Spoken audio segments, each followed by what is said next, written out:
यांना मानवंदना अर्पित करतो। कृषी क्रांतीचे जनक म्हणून ज्यांच्याकडे आपण बघतो, जलसंधारणाचं काम ज्यांनी उभ्या महाराष्ट्रामध्ये 1972च्या दुष्काळाच्या पार्श्वभूमीवर उभं केलं, ते स्वर्गीय वसंतराव नाईक साहेबांना देखील आदरांजली अर्पित करतो। आणि वीर महाराणा प्रतापजी यांची आज जयंती आहे, त्यांना आज अतिशय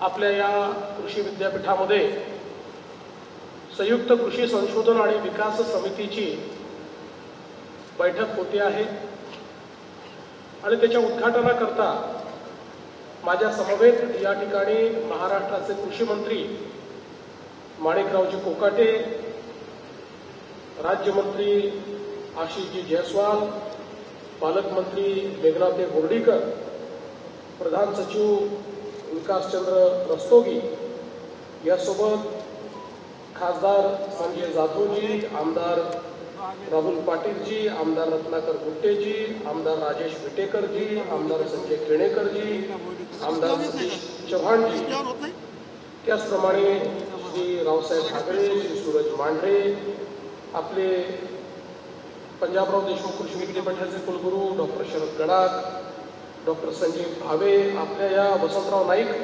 मराठवाडा कृषी विद्यापीठाचे कुलगुरू डॉक्टर इंद्रमणी, त्याचप्रमाणे संशोधक संचालक डॉक्टर S.K. बेग, या ठिकाणी आपले जे विविध अधिकारी उपस्थित आहेत, श्री रघुनाथ गावडे, नितिशा माथुर, श्री शहाजी उमाप, श्री रवींद्र परदेशी, श्री परिमल सिंग, आणि या ठिकाणी उपस्थित या संपूर्ण बैठकीमध्ये विविध विषयांवर आपले प्रेझेंटेशन्स करणारे, विविध विषयांवर चर्चा करणारे सर्व उपस्थित भगिनी आणि बंधूंनो, आज मला अतिशय आनंद आहे की आपण या समितीच्या बैठकीच्या निमित्ताने एकत्रित आलो आहोत आणि त्याचसोबत आजच आपण महाराष्ट्रामध्ये केंद्र सरकारने ICRच्या थ्रू एक जी नवीन योजना सुरू केलेली आहे की ज्याच्यामध्ये आमच्या जेवढ्या लॅबॉरेटरीज आहेत, आमची जेवढी ICRचे वेगवेगळे शास्त्रज्ञ आहेत, जेवढ्या संस्था आहेत, या सगळ्या संस्थांचे सर्व अधिकारी, सर्व शास्त्रज्ञ हे एकत्रितपणे शेतकऱ्यांच्या शेतावर, बांधावर जातील आणि संशोधन आणि शेती यांच्यामध्ये एक नवीन नातं प्रस्थापित करतील। या दृष्टीनं आजपासून पुढचे 15-20 दिवस एक एकात्मिक कार्यक्रम संपूर्ण देशामध्ये राबवला जातोय, ज्याची सुरुवात आपल्या महाराष्ट्रापासून होते आणि म्हणून याही कार्यक्रमाच्या माध्यमातून संशोधक एका दिवशी 3-3, 4-4 गावांमध्ये जातील, शेतकऱ्यांसोबत संवाद करतील, बांधावर जातील, त्यांचे प्रश्न सोडवतील। अशा प्रकारची एक अतिशय चांगली योजना, तिचाही शुभारंभ आज या आपल्या बैठकीच्या निमित्ताने या ठिकाणी आपण करतो आहोत। मला असं वाटतं की हा जो काही एक अप्रोच केंद्र सरकारने माननीय मोदीजींच्या नेतृत्वात घेतलाय की शेती क्षेत्रामध्ये काम करणारे जे विविध लोक आहेत, ज्या विविध संस्था आहेत, या संस्थांचं कोऑर्डिनेशन असावं। कोणी इकडे तोंड करू नये, कोणी तिकडे तोंड करू नये, सगळेच चांगलं काम करतायत। पण जसं आता मंत्री महोदयांनी सांगितलं की या कामाचं कोऑर्डिनेशन नसल्यामुळे त्याचा जो एक संयुक्तिक अशा प्रकारचा परिणाम आपल्याला दिसला पाहिजे, तो परिणाम दिसत नाही आणि म्हणून तो परिणाम दिसण्याकरता होल ऑफ द गव्हर्नमेंट अशा प्रकारचा एक अप्रोच हा कृषी क्षेत्रामध्ये केंद्र सरकारने शिवराजसिंग चव्हाण साहेबांनी घेतला आणि आम्ही देखील त्यांना सांगितलं की तुमच्या या whole of the government approach सोबत राज्य सरकारही होल ऑफ द गव्हर्नमेंट अप्रोचने या ठिकाणी मैदानात उतरेल। आमचा कृषी विभाग असेल, पशुसंवर्धन विभाग असेल, आमची विद्यापीठं असतील, या सगळ्यांना एकत्रितपणे या ठिकाणी आम्ही बांधावर जाण्याकरता शेतकऱ्यांची ज्याला आपण एक्सटेन्शन ऍक्टिव्हिटी म्हणतो ती ऍक्टिव्हिटी करण्याकरता आम्ही मैदानामध्ये उतरवू आणि मला असं वाटतं की एक नवीन चांगल्या प्रकारची सुरुवात या माध्यमातून निश्चितपणे आपण केली आहे. आपल्याला कल्पना आहे की शेती क्षेत्रासमोर खूप मोठी आव्हानं आहेत. यातली 2 आव्हानं जी आहेत ही आपल्याला सातत्याने भेडसावतात. एक, शेतीची होल्डिंग ही खूप मोठ्या प्रमाणात कमी झालेली आहे. आज आपण पाहतो की जवळपास 79% शेतकरी हा अल्पभूधारक आहे. तो अल्पभूधारक असल्यामुळे त्या शेतीमध्ये गुंतवणूक करण्याची त्याची जी क्षमता आहे ती क्षमता कमी झालेली आहे. आणि दुसरीकडची अवस्था काय आहे तर आपल्याकडे वातावरणातल्या बदलामुळे शेतीला जुन्या पद्धतीनं करता येत नाही. गुंतवणूक आधारित शेती आपल्याला करावी लागेल. प्रोटेक्टिव्ह फार्मिंग हे आपल्याला करावं लागेल आणि प्रोटेक्टिव्ह फार्मिंग करायचं असेल तर शेतीमध्ये गुंतवणूक करण्याची आवश्यकता आहे. अशा प्रकारच्या दुष्टचक्रामध्ये आज आमचा शेतकरी फसलेला आपल्याला पाहायला मिळतो. आणि म्हणूनच शासनाच्या वेगवेगळ्या योजना ज्या आपण केलेल्या आहेत त्या योजनांच्या माध्यमातून आमच्या शेतकऱ्याला आम्ही या दुष्टचक्रातून कसं बाहेर काढू शकू अशा प्रकारचा आपला प्रयत्न आहे. आज आपण पाहतो की सातत्याने ज्या काही अडचणी आपल्याकडे येतात त्या अडचणींचा विचार करून आपण नवीन वाण तयार करतो. आपल्या विद्यापीठांनी देखील अतिशय चांगले वाण तयार केले आहेत. कारण कुठल्या ॲग्रो क्लायमॅटिक कंडिशनमध्ये जे बदल झालेले आहेत त्याच्यामुळे नवीन वाण विकसित करणं हे गरजेचं आहे. क्रॉप सायकल जे आहे हे सायकल बदललेलं आहे. अनेक वेळा पाऊस उशिरा येतो. तो उशिरा आल्यामुळे जे आपलं नैमित्तिक सायकल आहे हे पूर्णपणे बदललेलं असतं. कीड व्यवस्थापन वेगळ्या पद्धतीनं आपल्याला करावं लागतं. त्यामुळे अशा सगळ्या परिस्थितीचा सामना करणारं किंवा खूप वेळा आपण बघतो की आपल्याला अशा प्रकारचं वाढ लागतं की जे ताण सहन करू शकेल. कारण आपण गेल्या 10 वर्षातले 5 वर्ष असे आहेत की ज्याच्यामध्ये पाऊस हा सरासरी पडला पण तो सरासरी पडत असताना पावसाच्या 2 दिवसांमध्ये लागवड केल्यानंतर 2 दिवस पाऊस आला आणि त्यानंतर 15 दिवस 20 दिवस 25 दिवस जेव्हा पावसाची आवश्यकता होती त्यावेळी पाऊस न आल्यामुळे ताण पडला किंवा फ्लावरिंग स्टेजवर ताण पडला. अशा पद्धतीनं उभे पीक असताना ज्यावेळेस एक शेवटचा पाऊस पाहिजे त्यावेळेस ताण पडला. अशा प्रकारचे अनेक आपल्याला उदाहरणं हे गेल्या 10-15 वर्षात पाहायला मिळतात. त्यामुळे वातावरणातल्या बदलाचा हा जो काही आपल्यावर परिणाम होतोय त्यामुळे असा ताण सहन करणारं वाण हे आपल्याला कसं देता येईल. आपल्याला माहिती आहे की प्रत्येक पिकावर नवनवीन रोग या ठिकाणी तयार होत आहेत. या रोगांचा रेजिस्टन्स करणारं पीक वाण आपल्याला कसं तयार करता येईल अशा प्रकारचं संशोधन हे आपण सातत्याने करतो. आणि एक गोष्ट मला या गोष्टीचा अतिशय आनंद आहे की महाराष्ट्राचं सरकार हे पहिलं सरकार आहे की ज्या सरकारने आता हे सांगितलं की ट्रुथफुल बियाणं जे आहे ते देखील साथी पोर्टलवर आणावं लागेल. त्यामुळे त्याचंही ट्रॅकिंग आपल्याला आता करता येईल. यावर्षी कदाचित पूर्ण बियाणं येणार नाही पण पुढच्या वर्षीपासनं ते आपल्याला साथी पोर्टलवर मिळेल. कारण आपल्याला माहिती आहे 70% आमचा शेतकरी जे बियाणं वापरतो हे ट्रुथफुल बियाणं आहे. आणि शेतकऱ्याची जी काही फसवणूक होते ती याच पद्धतीमध्ये या ठिकाणी होते आणि मग वेगवेगळी स्वप्न त्याला दाखवली जातात आणि त्यातनं बियाणं त्या ठिकाणी फेल झाल्यानंतर त्याचा जो काही परिणाम शेतकऱ्यावर होतो, इन्व्हेस्टमेंटची कॅपॅसिटी नाही आहे, कर्ज घेऊन इन्व्हेस्टमेंट केलेली आहे आणि अशा परिस्थितीत एक पीक खराब झालं की तो कायमचा कर्जबाजारी होतो. आणि म्हणून अशा प्रकारच्या पद्धतीतून आमच्या शेतकऱ्यांना आपल्याला कसं बाहेर काढता येईल. आता लागवडीच्या नवनवीन पद्धती आपण डेव्हलप केलेल्या आहेत. या पद्धतींमुळे आपली उत्पादकता कशी वाढवता येईल याचा आपला प्रयत्न आहे. आपण बघा एक 10-12 वर्षापूर्वी BBFचा वापर कमी होता पण आपल्या सगळ्या विद्यापीठांनी आपल्या सगळ्या कृषी विभागाने मोठ्या प्रमाणात BBFचा वापर केला पाहिजे या संदर्भातली जाणीव जागृती केली. मूळस्थानी जलसंधारणाने काय फायदा होईल हा कोरडवाहूतल्या शेतकऱ्यांना आपण समजावून सांगण्याचा प्रयत्न केला. नवीन पद्धतीचे BBF आपण तयार केले.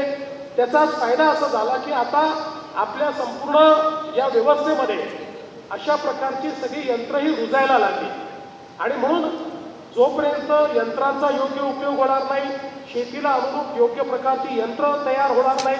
आज आपल्याला माहिती आहे की शेतीमध्ये आपले जे काही शेतमजूर आहेत यांची कमतरता आहे किंवा अनेक वेळा छोट्या शेतकऱ्याला तो स्वतः मेहनत करतो, शेतमजुरासारखीच मेहनत तो करतो, कारण शेतमजूर मिळत नाही, शेतमजूर परवडत नाही, अनेक अडचणी आज तयार झालेल्या आहेत आणि म्हणून अशा पद्धतीमध्ये त्या आपल्या शेतकऱ्याला त्या ठिकाणी योग्य लागवडीची जी पद्धत आहे ही पद्धत त्या ठिकाणी आपल्याला समजावून सांगता आली पाहिजे.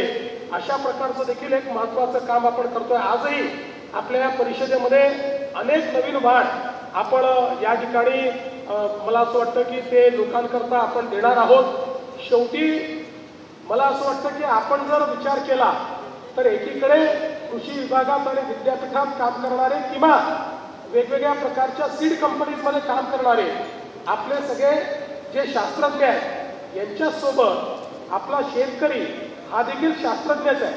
आपले अनेक शेतकरी इतक्या नवनवीन पद्धती विकसित करतात, वेगवेगळ्या प्रकारचं क्रॉपिंग पॅटर्न हे विकसित करतात, नवीन पद्धतीची आंतरपिकं ही विकसित करतात.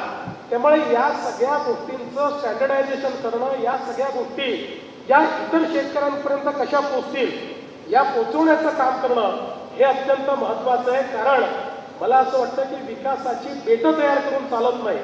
आपण पाहतो अनेक वेळा एखादं बियाणं हे इतकं फेमस होऊन जातं की त्यानंतर सगळे शेतकरी त्याची मागणी करतात, पण त्याची मागणी केल्यानंतर सगळ्या शेतकऱ्यांना सारखी उत्पादकता येत नाही. कारण त्याच्या लागवडीची जी काही पद्धत आहे ती पद्धतही जर योग्य प्रकारे शेतकऱ्यांपर्यंत पोहोचली तर त्याला उचित अशा प्रकारची उत्पादकता ही त्या ठिकाणी मिळू शकते. आणि म्हणून मला असं वाटतं की खरं तर आपल्या विद्यापीठांना माझी विनंती आहे, आपण अनेक शेती क्षेत्रामध्ये पुरस्कार देतो, पण आपले जे शेतकरी शेतीच्या क्षेत्रामध्ये संशोधन करतात अशा किमान 10 शेतकऱ्यांना त्या ठिकाणी आपण ॲग्रो सायंटिस्ट म्हणून दरवर्षी एक पदवी दिली पाहिजे, डेझिग्नेशन दिलं पाहिजे की 10 मंडळी यांनी आपल्या कृषीच्या क्षेत्रामध्ये पाथ ब्रेकिंग अशा प्रकारची वाढ आणलेला आहे, क्रॉपिंग पद्धत आणलेली आहे, नवीन काही नवाचार केलेला आहे. अशी 10 माणसं किमान 5 माणसं मला वाटतील तेवढी पण सगळ्या विद्यापीठांनी आपापल्या क्षेत्रामध्ये निवडली पाहिजे आणि त्यांना कृषी संशोधक अशा प्रकारची मानद पदवी ही जर आपण दिली तर मला असं वाटतं की त्यांनी जे केलेलं आहे त्याला लेजिटिमसी देखील या ठिकाणी मिळेल. आज दादा लाडांसारखा एक व्यक्ती की जो या कृषी क्षेत्रामध्ये संघटनेमध्ये इतके वर्ष काम करतोय, कृषकांचे ज्या अडचणी आहेत त्या अडचणी दूर करण्याचं काम करतायत. आज त्यांनी या ठिकाणी कपाशीच्या लागवडीच्या संदर्भात नवीन तंत्रज्ञान विकसित केलं आणि मला असं वाटतं की या तंत्रज्ञानाच्या माध्यमातून त्यांनी खूप चांगल्या प्रकारे 5 पट उत्पादकता कशी वाढवता येईल अशा प्रकारचं इंटेन्स क्रॉपिंगची पद्धत आहे. इंटेन्स क्रॉपिंगची पद्धत ही आपण यापूर्वी वापरत नव्हतो, पण ती इंटेन्स क्रॉपिंगची पद्धत कशी वापरायची हे देखील त्यांनी त्या पद्धतीमध्ये आपल्याला शिकवलेलं आहे. आता अशा प्रकारची जी मंडळी आहेत ही मंडळी कृषी शास्त्रज्ञ आहेत. त्याच्यामुळे मी त्यांचं उदाहरण याकरता दिलं की त्यांचं संशोधन बघितलेलं आहे, त्यांना इतके वर्ष मी ओळखतो. त्याच्यामुळे अशा प्रकारची जी सगळी मंडळी आहेत मला असं वाटतं की यांचा जेवढा जास्तीत जास्त उपयोग हा आपल्याला करून घेता येईल त्या पद्धतीनं आपण निश्चितपणे केला पाहिजे. आणि या सगळ्या गोष्टींच्या माध्यमातून आपल्याला शेतीला सस्टेनेबल कसं करता येईल, वातावरणाच्या बदलामध्ये आपल्याला क्लायमेट प्रूफ आणि क्लायमेट रेझिलियंट अशा प्रकारची शेती कशी करता येईल हा प्रयत्न आपल्याला करावा लागेल. आज आपल्याला माहिती आहे की आपल्या कृषी विभागाने 2 महत्त्वाचे कार्यक्रम हातामध्ये घेतले. एक ॲग्रीस्टॅकचा कार्यक्रम. ॲग्रीस्टॅकमध्ये आज आपल्या संपूर्ण शेतीचं डिजिटायझेशन होत आहे. जवळपास आता 1 कोटी शेतकऱ्यांच्या शेतीचं डिजिटायझेशन आपण पूर्ण केलं आहे आणि 1.25 कोटी शेतकऱ्यांच्या शेतीचं डिजिटायझेशन आपल्याला करायचं आहे. याच्यामुळे मोठ्या प्रमाणात आपल्याला त्या ठिकाणी टेक्नॉलॉजीचा तंत्रज्ञानाचा उपयोग करून पुढच्या काळामध्ये क्रॉप सायकल मॅनेजमेंटमध्ये या सगळ्या डेटाचा उपयोग आपल्याला करता येईल. आता आपल्याला माहिती आहे की सगळी क्षेत्र ही डेटा ड्रिव्हन झालेली आहे. डेटा ड्रिव्हन कुठल्याही क्षेत्रात प्रयोग केला तर तो प्रयोग यशस्वी होतो आणि तशा प्रकारचा प्रयोग करण्याची संधी आता आपल्याला शेतीच्या क्षेत्रात देखील मिळालेली आहे. मागच्या काळामध्ये ऊसाच्या शेतीमध्ये एआयचा वापर हा आता काही ठिकाणी सुरू झाला आणि त्याच्यामुळे मोठ्या प्रमाणात उत्पादकता वाढलेली आपण बघितली. कारण एआयचा माध्यमातून ऑप्टिमायझेशन होतं आणि या ऑप्टिमायझेशनमुळे आपली इनपुट कॉस्ट जी आहे ती कुठेतरी कमी होते आणि त्यातनं उत्पादकता वाढली की आमच्या शेतकऱ्यांचा जो फायदा आहे, जो नफा आहे, तो त्या ठिकाणी वाढतो. त्यामुळे माझी विनंती आहे की आपल्या सगळ्या कृषी विद्यापीठाने लवकरच त्यांच्या क्षेत्रातली जी प्रमुख पिकं आहेत त्या पिकांवर एआय मिशन सुरू केलं पाहिजे आणि एआयचा तिथे कसा फायदा आपल्याला करून घेता येईल याचा प्रयत्न करून त्याचं एक मॉडेल हे आपण जर तयार केलं. यावेळी आमचे जे उपमुख्यमंत्री आणि अर्थमंत्री आहेत माननीय अजितदादा पवार यांनी 500 कोटी रुपये एआय करता एआय इन ॲग्रिकल्चर हे आपल्या बजेटमध्ये त्या ठिकाणी ठेवलेले आहे. माझी कृषी विद्यापीठांना विनंती आणि कृषी विभागालाही विनंती आहे की या पैशाचा उपयोग करून आपल्या वेगवेगळ्या विद्यापीठांमध्ये प्रमुख क्रॉप्सवर एआयचे काय मॉडेल्स आपल्याला तयार करता येतील याचा प्रयत्न आपण केला पाहिजे. दुसरं आपल्याला कल्पना आहे की आता ड्रोनचा उपयोग आपण मोठ्या प्रमाणात सुरू केलेला आहे. हाही स्टँडर्डाइज कसा करता येईल, अधिकाधिक ड्रोनचा उपयोग आपल्याला कसा करता येईल याचा प्रयत्न आपण केला पाहिजे. मागच्या काळामध्ये आपण गटशेतीला मोठ्या प्रमाणात त्या ठिकाणी प्रोत्साहन दिलं आणि त्या माध्यमातून आपला हा प्रयत्न राहिलेला आहे की अवजारांची यंत्राची बँक आपण कशी तयार करू शकू जेणेकरून छोट्या शेतकऱ्यालाही त्या ठिकाणी त्याचा फायदा घेता येईल. खरं म्हणजे आपण जर विचार केला तर छोट्या शेतकऱ्याला एक ट्रॅक्टर पूर्ण वर्षभरात 12 दिवस केवळ लागतो. 12 दिवसाकरता त्याला ट्रॅक्टर घेणं परवडू शकत नाही. त्याच्यामुळे अशा प्रकारचे वेगवेगळे जे काही आपले इनपुट्स आहेत हे बँकांच्या माध्यमातून आपल्याला कसे उपलब्ध करून देता येतील याच्यावर देखील आपल्याला मोठ्या प्रमाणात भर द्यावा लागेल.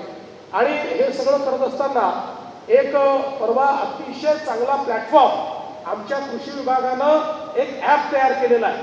हा ॲप इतका चांगला ॲप आहे की कृषीच्या संदर्भात सगळ्या प्रकारचे जे इंटरव्हेन्शन्स आहेत त्याची माहिती या सिंगल ॲपवर कृषी विभाग देतो.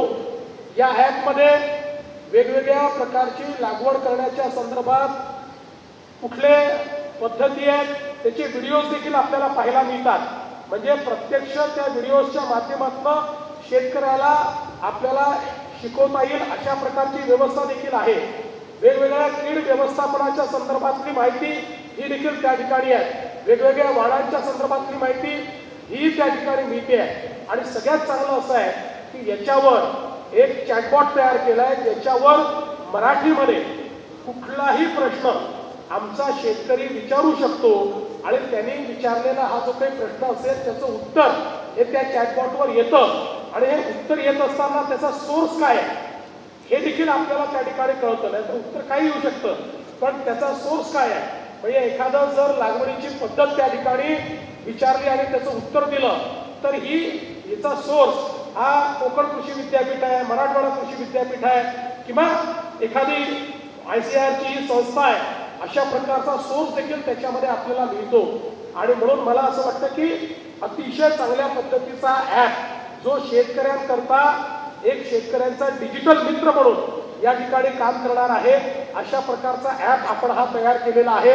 हा जास्तीत जास्त शेतकऱ्यांपर्यंत कसा पोहोचेल याचाही प्रयत्न येत्या काळामध्ये आपल्याला निश्चितपणे करावा लागेल.